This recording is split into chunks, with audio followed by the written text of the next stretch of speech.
धन जीवन का महत्वपूर्ण भाग है। यह आपको सम्मान दिलाती है और आपको आपदाओं से जूझने में सामर्थ्य प्रदान करता है। आज हम इसी धन के सामर्थ्य की राष्ट्रीय संदर्भ में बात करेंगे, जिसे बजट कहते हैं। बजट शब्द पुराने फ्रांसीसी शब्द बैगेट से आया है, जिसका अर्थ है छोटा चमड़े का पर्स। वर्ष के आरंभ में आपने हमेशा से टीवी पर अपने देश के वित्त मंत्री को बजट पेश करने से पहले एक चमड़े के बैग के साथ देखा होगा। यह दृश्य दरअसल ब्रिटिश वित्त मंत्री द्वारा लाल चमड़े के बैग के साथ 11 डाउनिंग स्ट्रीट पर खिंचाई जाने वाली फोटो की पुनरावृत्ति है और भारत का वह budget bag British Gladstone box की डुप्लीकेट कॉपी है। चमड़े के बैग में रखा देश का बजट ब्रिटिश परंपरा को परिलक्षित करता था। अतः वित्त मंत्री निर्मला सीतारमण ने इसका स्वदेशीकरण करते हुए प्रथम बार इसे बही खाते के रूप में पेश किया और वर्ष 2022 में भारत निर्मित टैबलेट के रूप में भारतीय संविधान के अनुच्छेद 112 के मुताबिक किसी एक विशेष वर्ष में केंद्र सरकार द्वारा राष्ट्र के समक्ष प्रस्तुत वित्तीय ब्यौरे को बजट कहते हैं। संविधान के मुताबिक सरकार को हर वित्त वर्ष की शुरुआत में संसद में बजट पेश करना होता है। वित्त वर्ष की मौजूदा अवधि 1 अप्रैल से अगले साल के 31 मार्च तक होती है। सरल शब्दों में कहा जाए तो बजट अगले वित्त वर्ष के लिए सरकार की वित्तीय योजना है। दरअसल इसके जरिए सरकार अपने कमाई और खर्चे का निर्धारण करती है। बजट बनाने की प्रक्रिया संसद में इसे पेश करने से 6 महीने पहले शुरू हो जाती है। यह काफी लंबी चौड़ी प्रक्रिया होती है। इसके तहत अलग अलग प्रशासनिक निकायों से आंकड़े मंगाए जाते हैं। इसके साथ ही यह तय किया जाता है कि जन कल्याण योजनाओं के लिए कितने पैसों की जरूरत होगी। इसी हिसाब से अलग अलग मंत्रालयों को फंड मुहैया कराए जाते हैं। बजट बनाने वाले वित्त मंत्री, प्रधानमंत्री के अलावा वित्त सचिव, राजस्व सचिव, योजना आयोग के उपाध्यक्ष, व्यय सचिव और अलग अलग क्षेत्रों के एक्सपर्ट अहम भूमिका निभाते हैं। इस दौरान बजट के सिलसिले पर वित्त मंत्री से नॉर्थ ब्लॉक, जहां वित्त मंत्रालय स्थित है, या उनके आवास पर विचार विमर्श होते रहता है। यह चौथी बार है जब भारत की वित्त मंत्री निर्मला सीतारमण ने 1 फरवरी 2022 को 11 बजे आम बजट पेश किया। नमस्कार, आप देख रहे हैं TFI, देश का सबसे बड़ा मीडिया न्यूज पोर्टल, और मैं शाश्वत आज बजट 2022 का तार्किक अन्वेषण करूंगा और अपने दर्शकों को समझाऊंगा कि इस पिटारे में किसके लिए क्या है।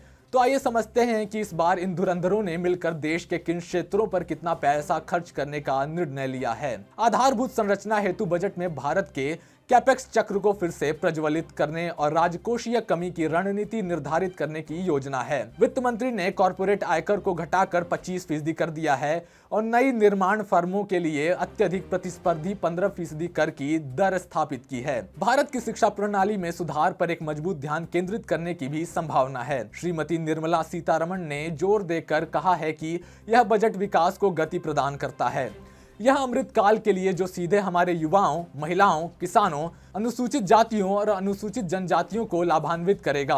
आधुनिक बुनियादी ढांचे के लिए बड़ा सार्वजनिक निवेश प्रधानमंत्री गति शक्ति द्वारा निर्देशित होगा और बहु मॉडल दृष्टिकोण के तालमेल से लाभान्वित होगा। इस समानांतर ट्रैक पर आगे बढ़ते हुए उन्होंने 4 प्राथमिकताओं को रेखांकित किया। प्रधानमंत्री गति शक्ति, समावेशी विकास, उत्पादकता वृद्धि, निवेश, अवसर, ऊर्जा संक्रमण और जलवायु कार्रवाई निवेश इस बजट के आधार हैं। प्रधानमंत्री गति शक्ति का विस्तार करते हुए वित्त मंत्री ने कहा है कि यह आर्थिक विकास और सतत विकास के लिए एक परिवर्तनकारी दृष्टिकोण है। दृष्टिकोण इंजनों, सड़क, रेलवे, हवाई अड्डों, बंदरगाहों, जन परिवहन, जलमार्ग, रसद व संरचना द्वारा संचालित है। ये सभी 7 इंजन के रूप में कार्य करते हुए एक साथ अर्थव्यवस्था को आगे बढ़ाएंगे।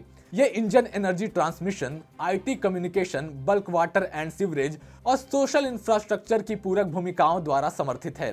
अंत में यह दृष्टिकोण स्वच्छ ऊर्जा और सबका प्रयास द्वारा संचालित है, जो सभी के लिए, विशेष रूप से युवाओं के लिए विशाल नौकरी और उद्यमशीलता के अवसर प्रदान करता है। रेलवे में वित्त मंत्री ने कहा कि स्थानीय व्यवसायों और आपूर्ति श्रृंखलाओं की मदद के लिए एक स्टेशन एक उत्पाद की अवधारणा को लोकप्रिय बनाया जाएगा। इसके अलावा आत्मनिर्भर भारत के एक हिस्से के रूप में सुरक्षा और क्षमता वृद्धि के लिए विश्व स्तरीय स्वदेशी तकनीक कवच के तहत 2000 किलोमीटर का नेटवर्क लाया जाएगा। उन्होंने यह भी बताया कि बेहतर ऊर्जा दक्षता और यात्री सवारी अनुभव वाली 400 नई पीढ़ी की वंदे भारत ट्रेनों का विकास और निर्माण किया जाएगा और अगले 3 वर्षों के दौरान मल्टी मॉडल लॉजिस्टिक सुविधाओं के लिए 100 पीएम गति शक्ति कार्गो टर्मिनल स्थापित किए जाएंगे। वित्त मंत्री ने कहा कि महामारी के कारण स्कूलों के बंद होने के कारण विशेष रूप से ग्रामीण और अनुसूचित जाति, जनजाति और कमजोर वर्गों के बच्चों ने लगभग 2 साल की औपचारिक शिक्षा खो दी है। ये बच्चे ज्यादातर सरकारी स्कूल से हैं, अतः इन्हें पूरक शिक्षण प्रदान करने और शिक्षा वितरण के लिए एक लचीला तंत्र बनाने के लिए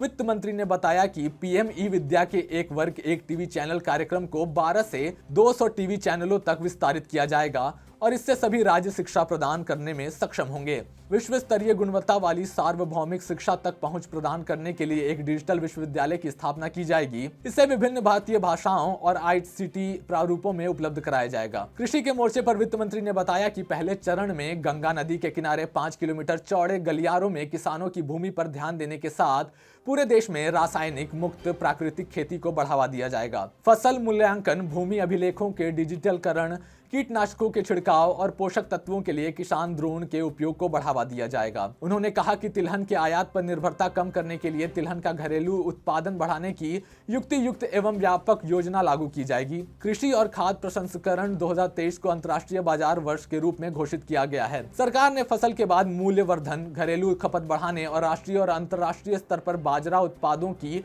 ब्रांडिंग के लिए पूर्ण समर्थन की घोषणा की है। कुल मिलाकर यह मध्यम वर्ग, छात्र, जवान, किसान और व्यापारियों के उत्थान को समाहित करने वाला सही मायनों में एक आम बजट है। 2022 का आम बजट न सिर्फ भारत के डिजिटलकरण का परिचायक है, परंतु सही मायनों में यह देश का शुद्ध समावेशी बजट भी है, जिसमें सबके लिए कुछ ना कुछ है।